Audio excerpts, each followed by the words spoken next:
All right, welcome to another fabulous Tech Tuesday. I am your host, Matthew the Body Kemet Mueller, reporting to you live from the center of the volume photography universe, Minneapolis, Minnesota. And today, I was really excited. I had a vendor who was going to introduce some new tech to us.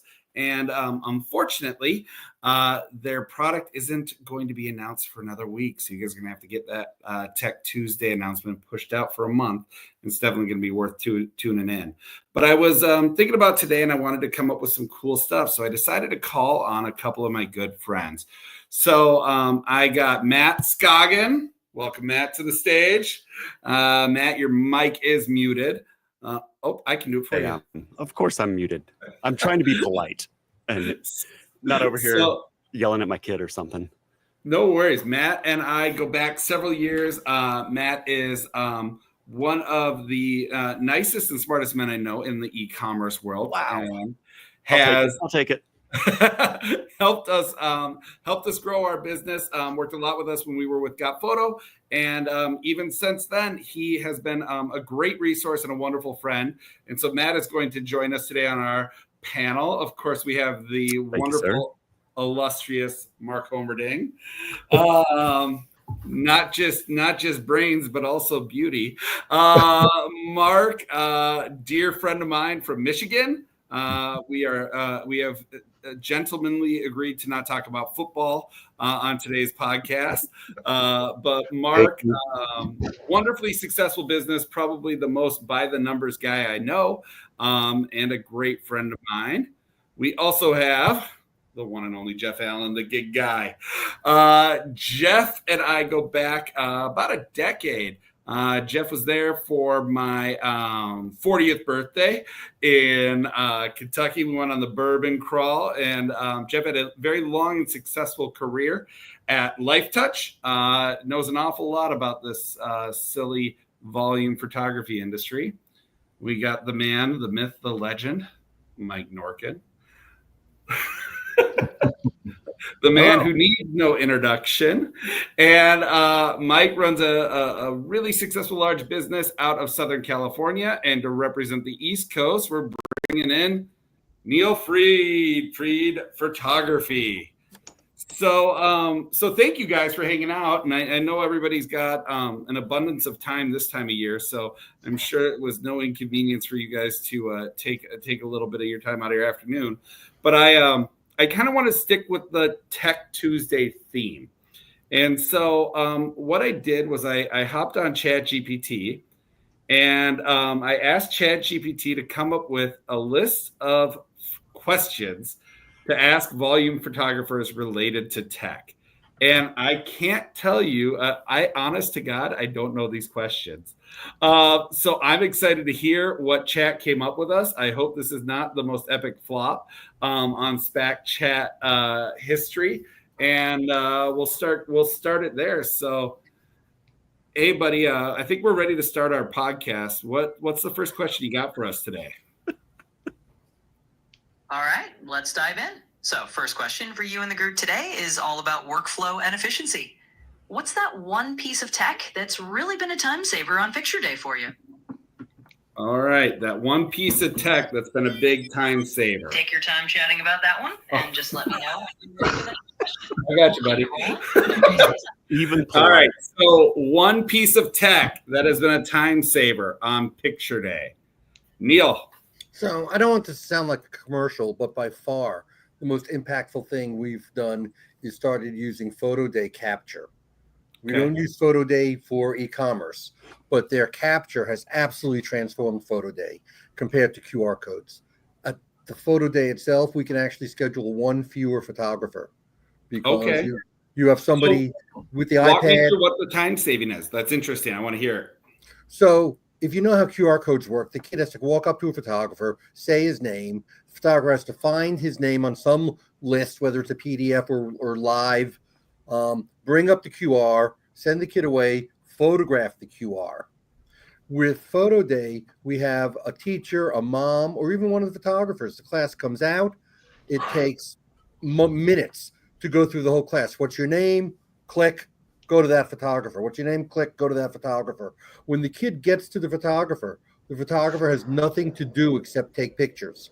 They're not struggling with names. So it is so much quicker and so much more efficient. Its accuracy compared to QRs is light years better.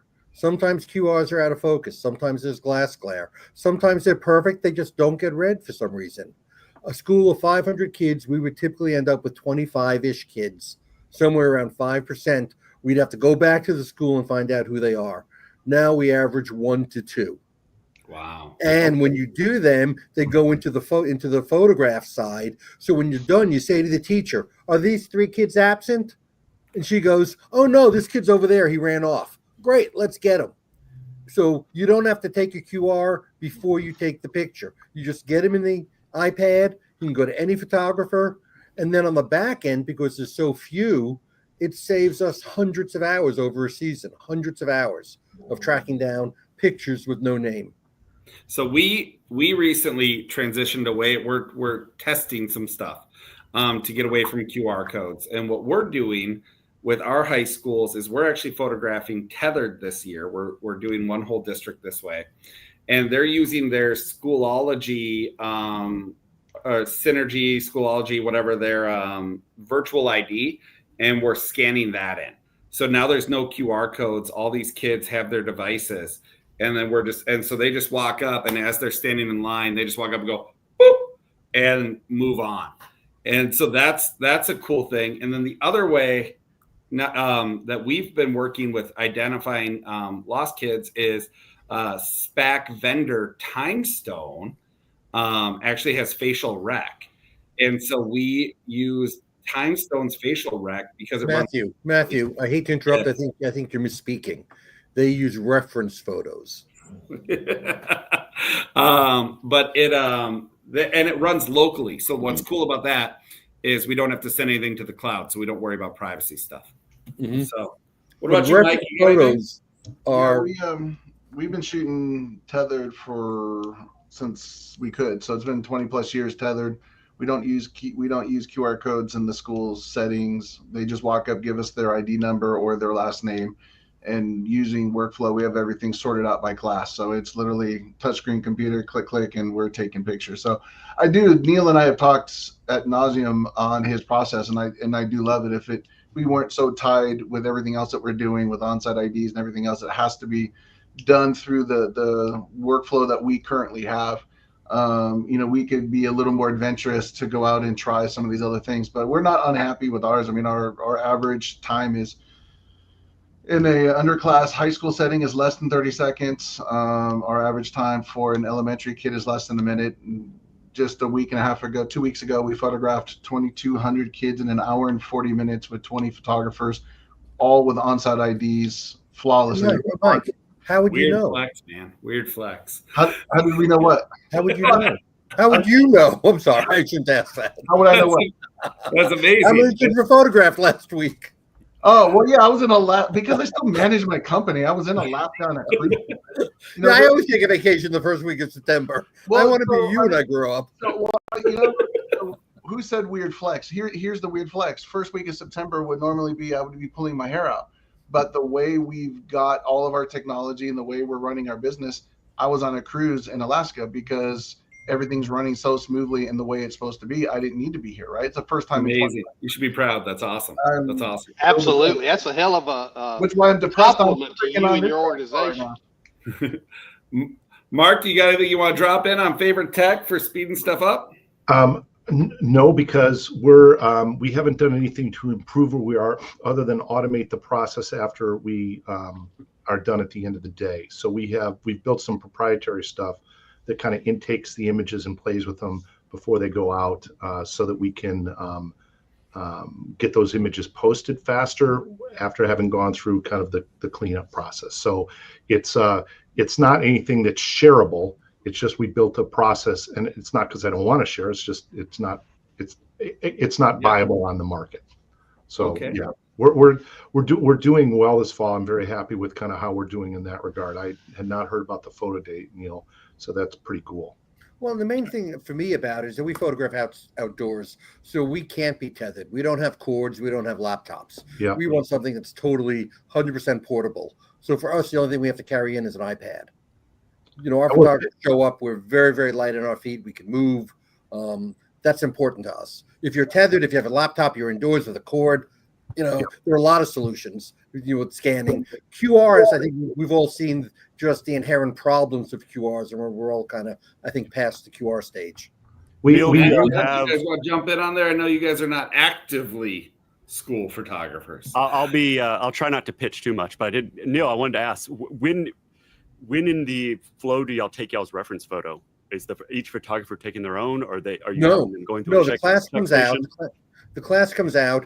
So if we're doing class photos and individuals, we do the class photo, and then the photographer is doing the class photo, then does the photo day capture, and then sends them to one of 3, 4, 5 photographers to be photographed. If we're not doing class photos, we'll often have an assistant, or it's so simple, you could have the teacher or a parent volunteer do it.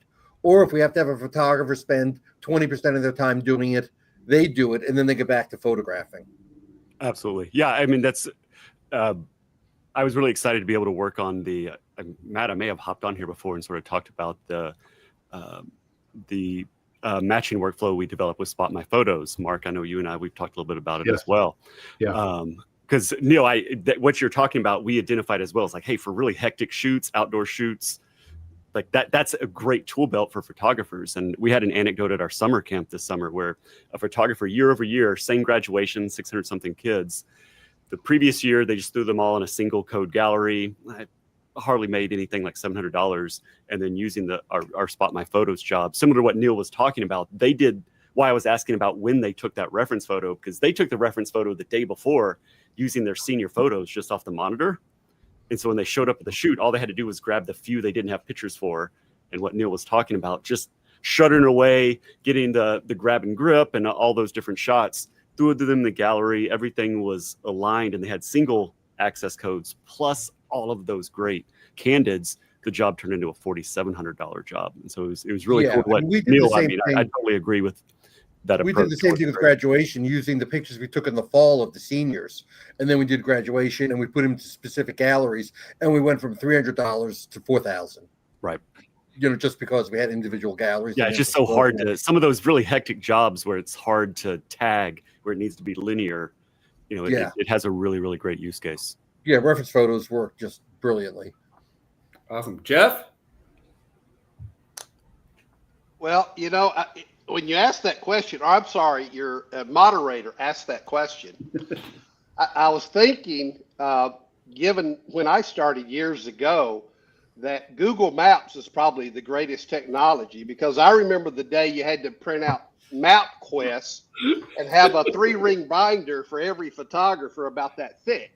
So you really can't underestimate what the old technology that we take advantage of. What happens if GPS went down one day? How would that screw up your photo days? So it would be tragic. And I'm reading a lot of prepper books right now, so you never know what's going to happen. That's funny. That's funny and true, because my phone had to reset and I had to print out directions like it was 2004 to a high school that I didn't know how to get to. And I did. I was like stressed, and I got there. But it was definitely. You got a spare TomTom laying around or what? Yes. Well, I was going to say, we need to grab Mark's cameras from off his shelf back there and start using those, because all the digital cameras, they're little computers. They'll be down too. It was bad. All right. Well, let's move on to the next question. And I think you guys all know one of the things that I'm very passionate about in my business is experience and customer interaction. So why don't you ask us some questions focused on customer experience and kind of day of stuff? Absolutely. Let's dive right into the customer experience side of things. So here's the next question for everyone. Has technology changed how you communicate with parents or guardians after the shoot? Feel free to share what's been working for you. All right. Wow. The one thing I will say that I think might be a little bit of rage bait here, the posts that I see that drive me nuts on social media and in Facebook groups is when I see photographers complaining about parent interaction that is done as a text message to their cell phone. And so I think some of the technology has made us more accessible, but I think some of the ways that we are accessible are not always the most professional ways to communicate. So I think technology has changed how we communicate with people, and in some ways a lot better, and in some ways, in my opinion, it's impacted our professionalism. But that's my hot take. We allow what we do is we have prepay, but then we proof the non-buyers, and we send those out via email. We will use SMS where we have that information. And we've been looking at showing up in schools and asking the parents to sign up, because sometimes the schools don't give us that information. We're very successful on the grad side, more so than on the school side. On the customer service end, we're communicating via social media, which is new as of last year, basically. And thanks, Jeff, by the way, for a little bit of coaching on that. And then the other thing is we're investigating right now a technology where, I can't remember the name of it, but Gary Peugeot introduced me to the woman who's in charge of it. Basically, the person can text message you on from your website, and it sends it then to one of your customer service reps, so that the customer doesn't have a personal cell phone number, but is communicating via text. It's the same stuff that when you check into kind of some different hotels now, they're texting back and forth with you. Same type of thing. I'm looking into that because I want to meet parents where they are, and I'm text. Yeah. I'm not.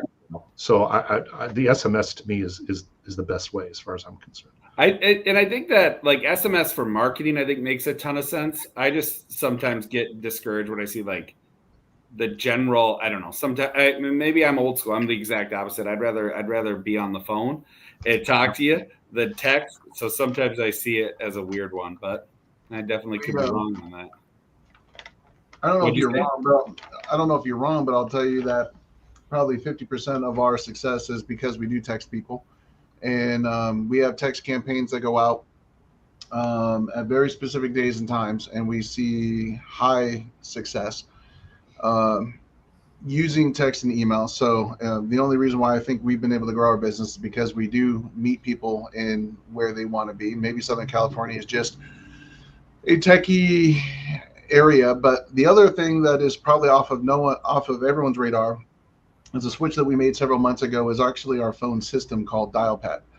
And this has been a game changer for a couple of different reasons. One, it provides the phone numbers, Mark, that you're talking about, so all of our customer service teams can text and interact with customers without using personal numbers. It's all company-related numbers. And two, AI is monitoring the inbound phone calls, and when certain buzzwords or tones are picked up, it automatically rings managers and supervisors or even me, and allows me to step in on the call without needing my customer service team to have to recognize that they're in trouble.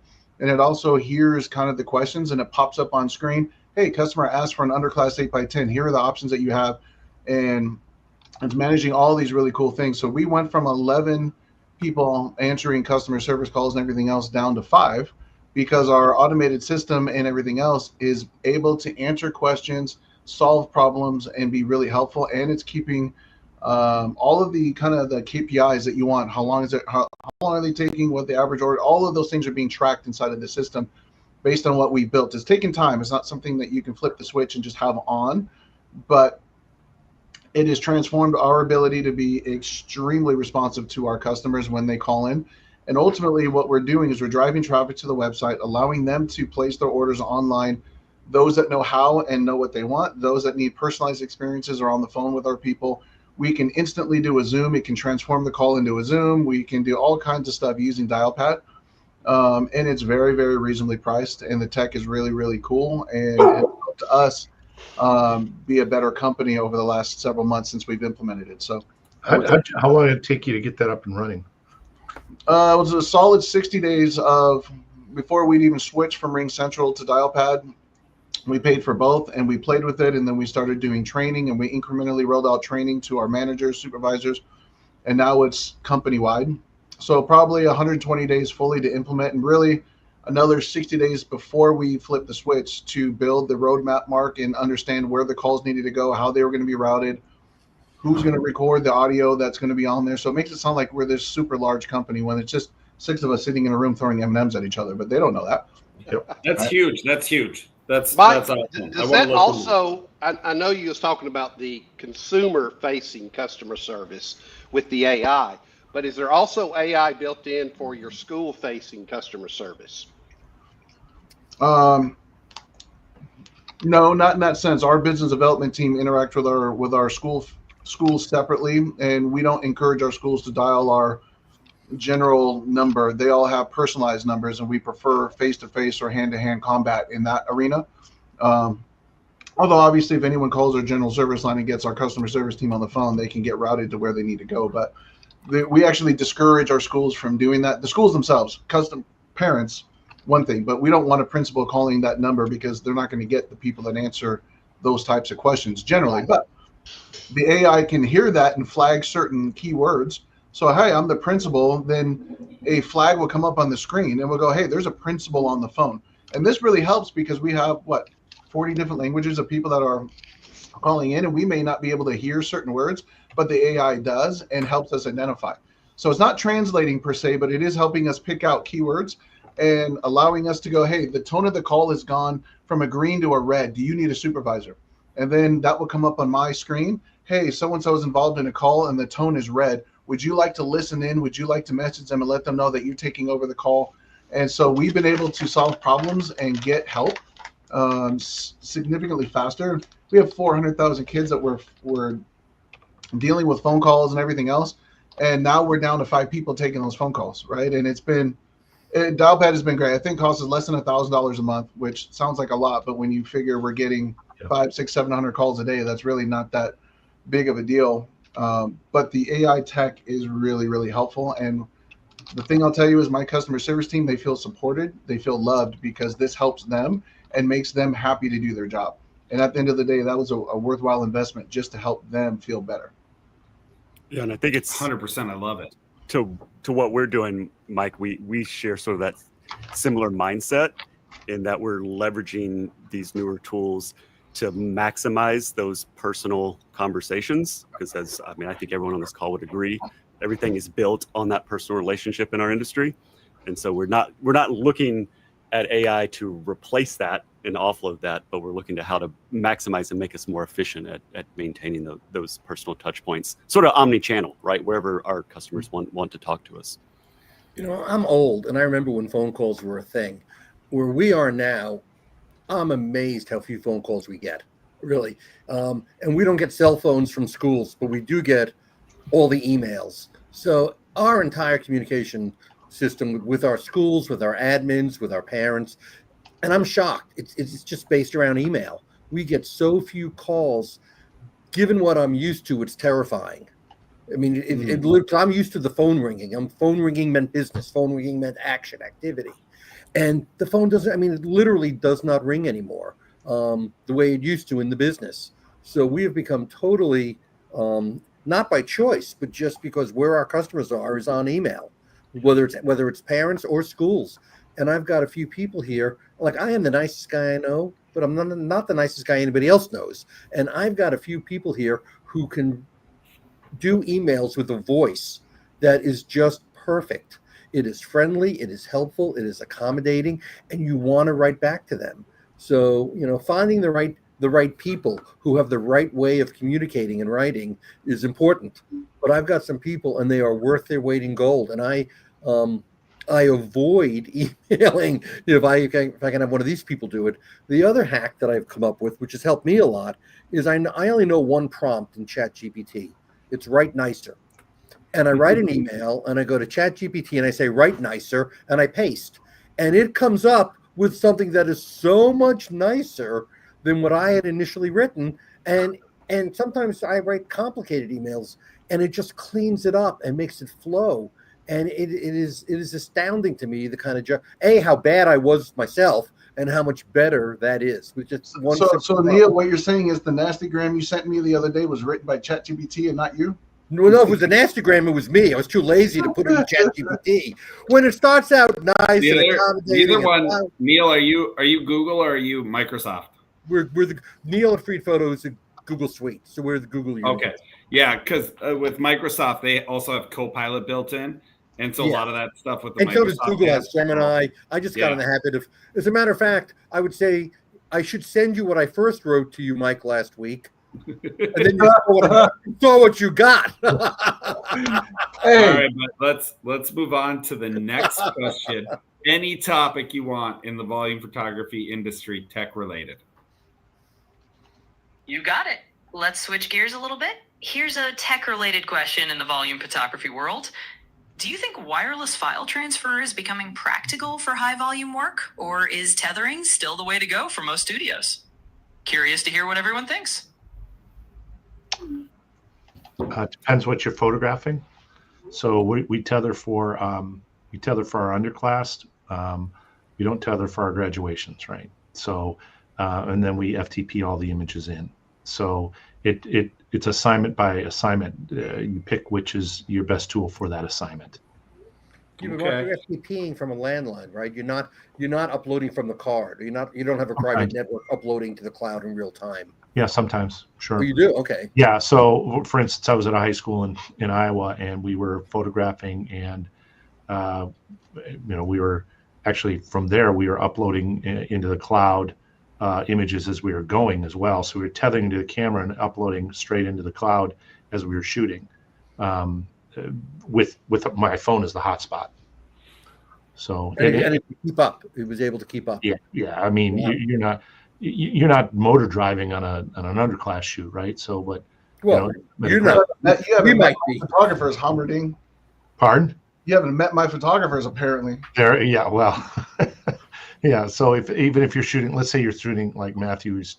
When I visited him, he's shooting 3 images per kid. So that's 1 image every 10 to 20 seconds. It's not bad, I mean, it's able to keep up. You're shooting a grad, it's 1 image every 3 to 5 seconds. Mm-hmm. And then things get clogged up there. So.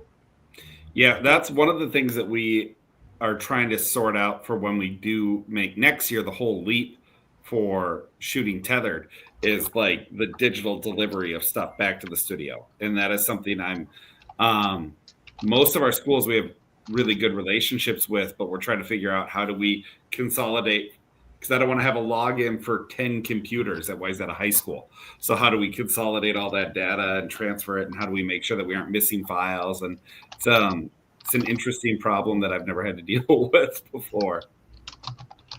Yeah, we don't trust wireless transmission for lots of reasons, and all of our schools, most of our schools do not have Wi-Fi or access to Wi-Fi, and hotspots are blocked for lots of reasons because of military installations and other things that are in our general vicinity. So everything for us is wired and tethered because it's the tried and true until they break the USB port on the side of the camera, and then you render the camera dead and useless. And but here's another little tidbit that I found. So I probably spent $1,000 last year trying out various USB wires, and then I went to Temu.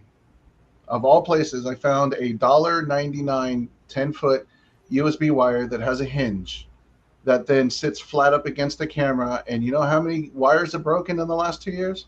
Like 3, where I was going through hundreds of wires a year from all the various places I was buying. But I was able to buy these wires from Temu, and they work flawlessly because instead of sticking straight out and getting knocked and broken, they lay flat on a hinge. And they work great. So are we about to have a Temu ad break here? Yeah. I would love to. I mean, Temu, if you're listening, send me like 500 more of them. I'll take them. And I will sell them to you all for $10 a piece. I'm just telling you, like, I find the weirdest wins in the randomest places just trying out stupid stuff. Like, you can only buy so many of them from Amazon and all of the other suppliers. And so I'm like, okay, none of them work. So where do we go? And we were like, screw it. Temu's selling them for $1. Let's try them. And we bought like 12 different kinds, and they worked. That area is such a weak spot, with our in-tag capture method. They ended up switching to sort of that MagSafe, so it can get knocked off and not break, because in the early iterations of that, photographers can't not damage those ports. It is. I got like 50 cameras that I just are living here because they can't be used and they can't be fixed. So I now use those as, here's another little tidbit. They're now donations to schools. So as we support schools, we give them cameras. They're like, you can't use the USB port, but every other aspect of the camera works great. Here you go. And it makes us look like a hero because now they're getting free cameras from us. And, hopefully we would have gotten a few years out of that camera, so it pays for itself. But yeah, it's a frustrating point. Did you check KEH if they could fix them? Where do you think I bought them from? And they can't fix them? No. Wow. They're not worth it. I mean, by the time we've looked at the parts to try and get on eBay, and I'm like, I'm not paying this crazy. Right. All right, let's move on. What's your next question? All right, let's keep it rolling. Here's another one for the group. Looking ahead a bit, where do you see AI playing the biggest role in volume photography in the next 3 to 5 years? Let's hear those predictions. Oh, is this a wish list or where are we actual reality? Because if AI could just take the photos and get rid of 80% of my staff, that'd be great. Yeah, for like 6 months, and then it gets rid of you too. I don't know. I would say the belle of the ball last year at SPAC was Evoto, and I would say that like walking around that trade show, that was like there was a line, down the hallway, and everybody was waiting to get up and sign up and talk with it. And Evoto, I think that there is a ton of work. And I think that's kind of the low-hanging fruit is on the photo manipulation. But I think actually what I'm seeing as the opportunities for AI is for small people, small businesses like me to create and produce and work in our own software, our own systems, our own things like that. Like I was bored the other day and I hopped on ChatGPT 5 with agent mode. And I was like, I'm sick of people not setting up team photos the way I want them. And so it took me 15 minutes of actual engagement. And I built this website, setupmyteamphoto.com. And it gives you all the row combinations. So all they have to do is say, I have 85 kids and I need 6 rows. And it breaks down the perfect numbers for everyone. And so I think that's actually where the businesses are going to be able to hit the most rewards is in building stuff that's going to be custom to change our systems and people who don't know how to code and don't come from that techie background. It's becoming a lot more accessible. Are you going to be, you have a booth at SPAC this year selling that? I give it away. I gave it away. I didn't even want to sell it. I just said have it because it's so silly to me. I just wanted to see if you could do it, and it worked out really well. It's an easy system, and I kind of laughed because I didn't realize when the AI even went on GoDaddy, bought the website, uploaded the code, it added all this like crazy stuff on it. It was nuts. And my favorite part was cool. Like 10 days later, I was getting bombed on Facebook and people are like, it doesn't work. And apparently my AI had set me up for a 7-day trial. So I had to go pay the bill. But after that, so I think that's kind of the stuff that I'm seeing and some of the stuff that we're trying to really become more involved with. And I would actually, Mark had to bounce out. I know he had a meeting on the half hour, but Mark inspires me to know my numbers more than anyone I know. Mm-hmm. And so like, there's times that I talk to Mark and I'm like, and I wish I knew better than what I do. And so there's some things that we're experimenting with and trying to figure out how we can get better data on like, how is every photographer doing? How long did we spend with the kids on this shoot? How long, what is selling the best? And so I think we're really trying to, explore those numbers and get to know them better. And I think that's where we're going to use AI a lot. Yeah, I think his previous culture, which mine aligned with that, kind of taught that you live and die by your numbers and the numbers tell a story. But when you're talking about AI on the production and workflow, I think you nailed it pretty good. But if you think about it from a sales perspective, I believe it levels the playing field for a smaller operator to be able to take a bid, could upload a PDF and get some really good feedback on how to present a proposal or complete a bid. There's nothing like firsthand knowledge, but a lot of people are just starting out and they need all the tools necessary. So from a sales perspective, I believe AI can work some really good angles for people that are just starting out and learning how to write a proposal, create a proposal, or submit a bid proposal. I absolutely agree, Jeff. I think there's a lot of power there. we've also talked about generative AI. The image-based stuff gets, is the sexy stuff. But from like a prospecting standpoint, all of those things that are tedious and take a lot of time, right now, it's not quite there, at least in our space from our discovery, just because we're very much a cottage industry, a lot of smaller players. So it's harder for the AI to go and grab that information, but it's going to get better over time. But to be able to deploy that as a sales rep and know so much more about that school, or for us, that photographer, before we even pick up the phone and call, can be quite powerful. Well, the competitive intelligence side of it would be remarkable. Until you said that, I was only thinking about the creation. Oh, that too, 100%. Yeah, if you're doing your competitive analysis of a school or a district, AI can go out there and work some serious, remarkable things that in the old days would take hours to compile by searching all over the interwebs. So great point. 100%. I remember the first time I lost on Minnetonka's RFP. I lost on a district bid. I lost because I was horribly underqualified and I had no business bidding.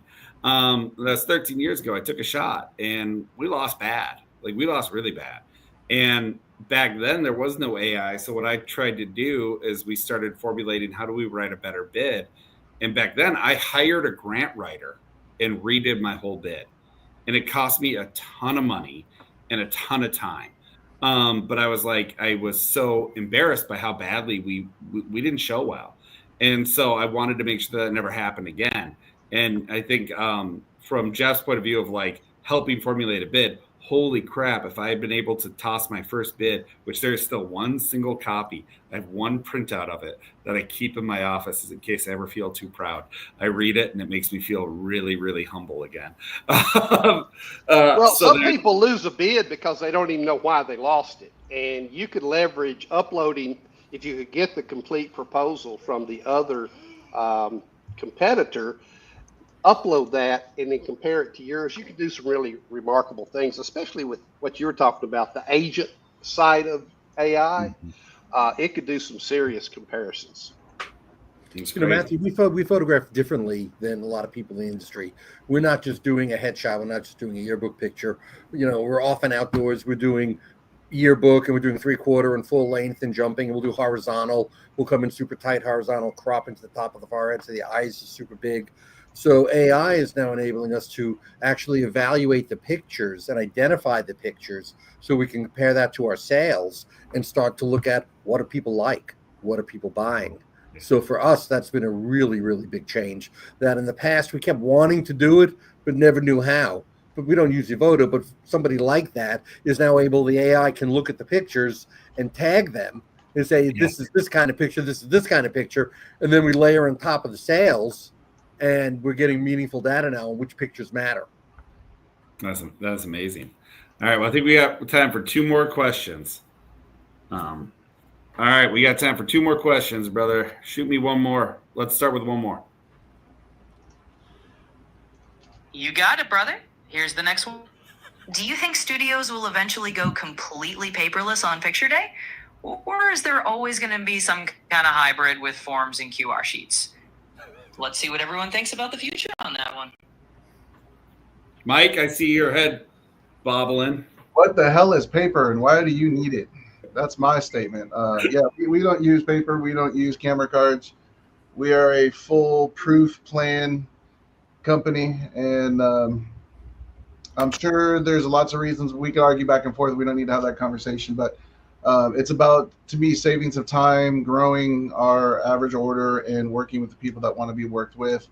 And the amount of time and energy and wasted printing and wasted envelopes and pay, all of that stuff is not a thing. We don't have, like, I literally visited a studio the other day. They have a 10-foot by 20-foot container that has 600,000 flyers in there. They have to pay to have this thing brought in to run. Like, it's ridiculous. I'm like, that's just one cost I don't have. Right. And yeah, they make more money than I do. But when you subtract the time, effort, cost, and everything else, our averages aren't that far off. So I would rather not have to deal with that crap and ask a kid what your name is or what your ID number is than have to print camera cards, distribute camera cards, worry about the kids giving the wrong camera cards to each other and doing all of those things that we know kids do. It was interesting, Neil, and I don't want to go backwards, but you made a statement about when you were shooting QR codes, you had 20 to 25 unidentified kids. And then when you went to the facial rec or the other things, you said you still had one or two.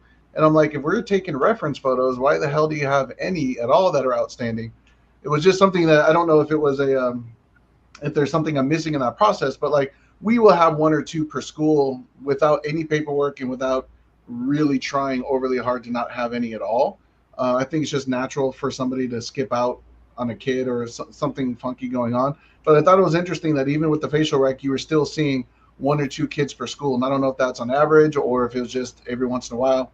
But I forgot to ask you for clarification on that. Well, the short answer is, I mean, that's an average. And because we don't live in a world of perfect, you get kids in the back of the line and they just run off the back of the line, go up to a photographer.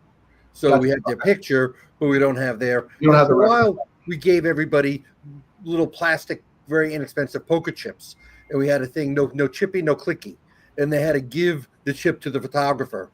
And it's a great idea. It just slowed things down and got a little unwieldy. So we live with the 1 to 2 who are going to wander off and then wander up to a photographer and not have the picture taken. Yeah. But we often check with the teacher, is everybody here? But then the teachers wander off, so we just don't live in a world of perfect. Gotcha. Anyone else got an opinion on that? We also, I mean, like Mike, we've been paperless for years. So I don't think the word future is the right word. Yeah, I do think we're getting further and further away from the needs for that. It was interesting too, talking about we had on, I forgot his name. I think was it Matt, the guy I interviewed like a month ago from Studio Source, and he was talking about this one roster stuff. Yeah, you're right. And we were talking about that one roster stuff. Have you guys seen that? That is cool. I had a whole meeting with him. That is this. We're trying to get with our schools, and all the ones I've talked to so far don't use it. Their SIS isn't hooked in with one roster, but that's coming. I mean, that is coming. That is very slick. Does one roster sound something like Clever? I don't know what Clever. So what one roster is basically is it's an API to the school's student information system. And so like, for example, we're working with a couple of schools right now that need their IDs sorted by administrator. No big deal. We can do that. Or not by administrator, by counselor. And so no big deal. We can do that. But the problem is that they haven't assigned all the kids the counselors yet. So we are having to touch base and see where they're at in that process. And with one roster, theoretically, what we could do is we could just turn that data back on and it would download the newest list with all of that without us having to go back to the school's tech department and have to get that information. So it allows us kind of the most accurate, the most updated information, and it allows us to skip going through a person to get that data. We did have a question come through online. Lee was asking, do schools share parent email data with you before the shoot? Yes. And yes for Mike, yes for Neil, yes for me. It's a deal breaker for us, actually. We won't even take a school on. And we've had a couple of schools that we've unfortunately had to walk away from. And I just tell them, I'm like, we have this system that works really well for the 180 schools we're working with. I don't want to make a new system just for you. And like, unfortunately, if we did, that's how we mess up. And so I'd love to do your work. We can't do it without this. And we've been blessed to be able to hit a lot of growth that way. But for us, it's a big deal. OP Road Bag, we are so far behind with that in the UK. Yeah, the UK Europe has different privacy laws. In Minnesota, they recently updated their privacy laws, so we have to sign privacy agreements, and then we also have to be what's called a verified vendor with each district. And to be a verified vendor, that means that we have systems in place and protections in place to receive that data. So it's a big deal. That ties back in, Matt, to the previous question about paper. I think the power of getting that data, without it, like that's kind of where paper still hangs around, because your call to actions have to move further down the process. And so you have to approach marketing different, contacting the parents multiple times to get their attention, to get them to convert. All right, cool. Well, let's move on to our last question and make sure this one's a real banger. Give us the best, most juicy question you can come up with for technology in the high volume school and sports photography world. You have the best prompts. All right, let's end with a bang. Here's a juicy one to wrap it up.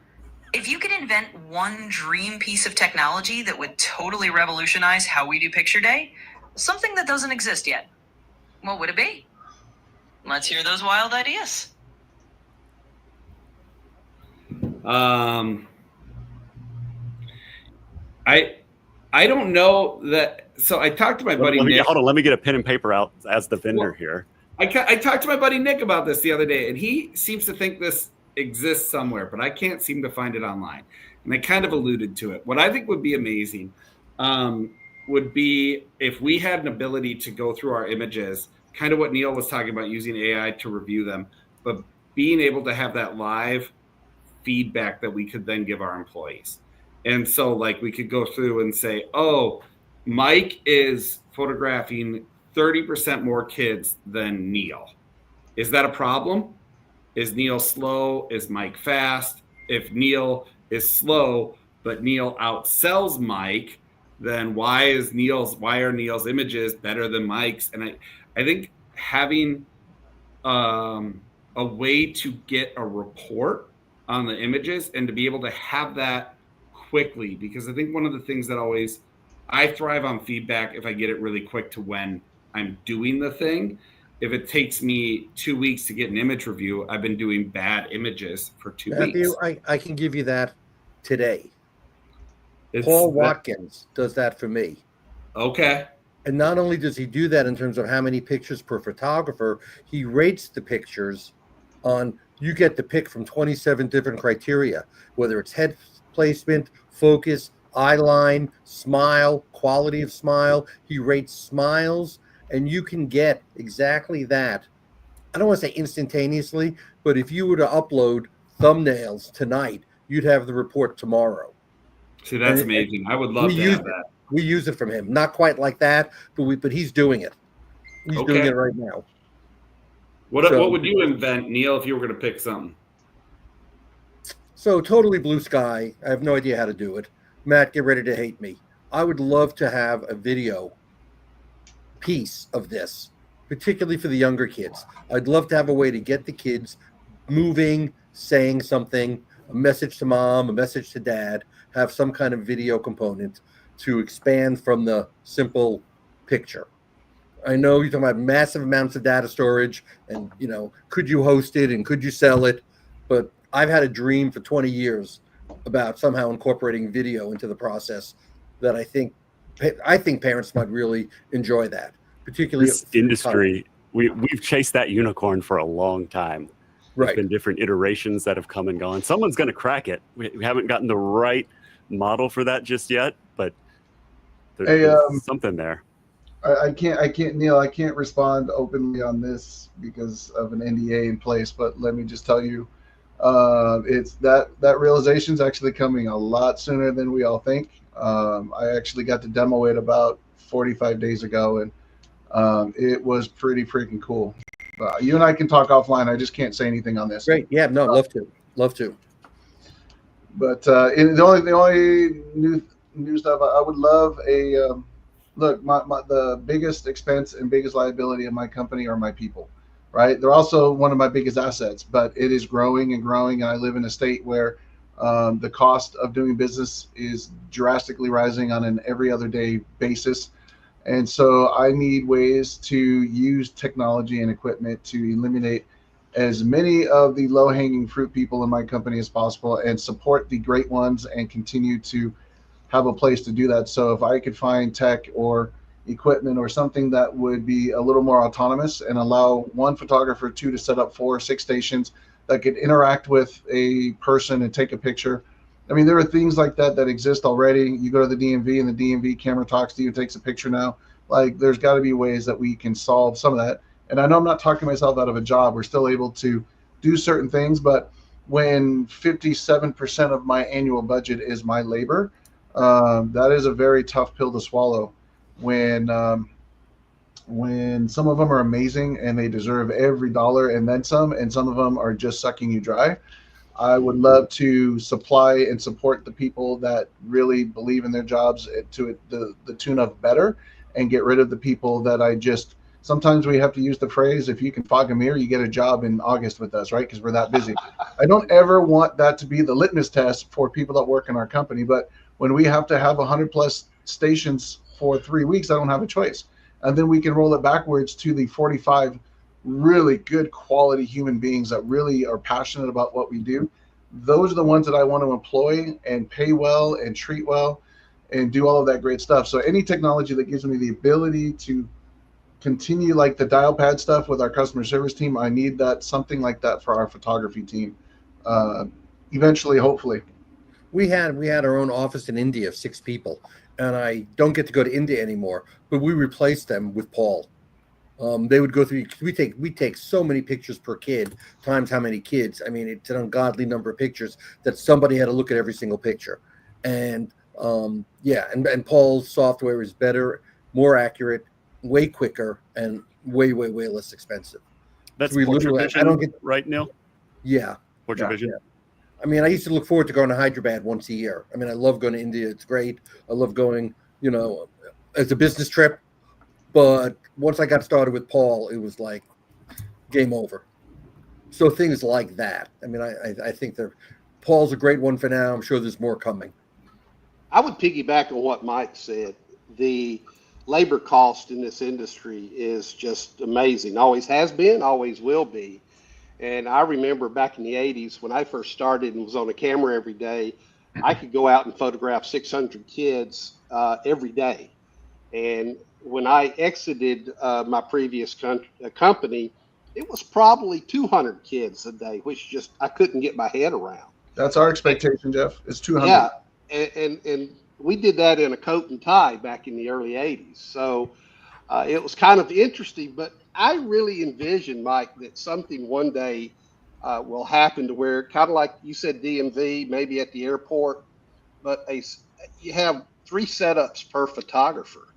And imagine if you could cut your payroll costs that way, what that would do to the bottom line. And Hey, I Jeff, think I'm going to throw out a thought, and I'm just going to say this is a cautionary tale. I come from the wedding world, and I'm old, right? So we used to use Hasselblads, and every wedding photographer complained the Hasselblad body was $2,500. The 150 f4 sonar lens was $3,500. A film back was $800, and you needed multiples of all these things. And we all complained like crazy until everything went digital, and every Yahoo could buy a business card and a digital camera. And it was the end of high-end wedding photography in many, many ways. So be careful what you wish for, because there are an awful lot of schools that are underserved. And Life Touch is going through a lot of changes, and there are a lot of schools that don't pay their own way, and they're looking for a solution. And once it gets started, once that genie is really out of the bottle, I'm not a sky is falling kind of guy, but I think you're right, and you've certainly lived the decline of the high-end weddings, as you shared with me when we visited some time ago. But from my perspective, I think with the technology, it isn't a rush to the bottom, but you're still going to need to provide schools the services, the customer service, the products that schools need, easy to fulfill to the parents. Matt's going to be happy to provide it to the schools. I promise. The reality is we're building the machines right now. If your labor can come down, it's going to be a huge win for smaller operators who can scale much faster than they ever could if they're having to go out and hire photographers on a daily rate. So I see that as a benefit to the smaller mom and pop operators. You may well be right. And on that note, I think we are hitting our threshold on this. I'm going to just double check. Hey, buddy, I think we're going to wrap it up. You got anything else you want to say to these guys? Absolutely, buddy. Well, I'll just say a huge thanks to everyone for diving into all these awesome tech topics with us. It's been a blast running through these questions, and I hope you got some cool insights. Thanks for hanging out with us on Tech Tuesday. I think you did a better job than I could. Thank you guys for your help. I appreciate it. And it's good. I always like these little opportunities that we can just kind of chop it up on here. Lee did add in a couple of things. Ian Hatch is doing some of those movie memories, which is awesome. Ian's a huge fan of Ian. He's in the UK, right? Yeah, Ian? he's the UK guy. And Lee also says he can't wait to meet us from SPAC. Looks like he's from the UK too at SPAC. So Lee, first beer's on me. And we will talk to you guys soon. Thank you all so much. I really do appreciate it. Absolutely. Taking some time out of your day. Bye, guys. Bye, everybody. See ya. All right.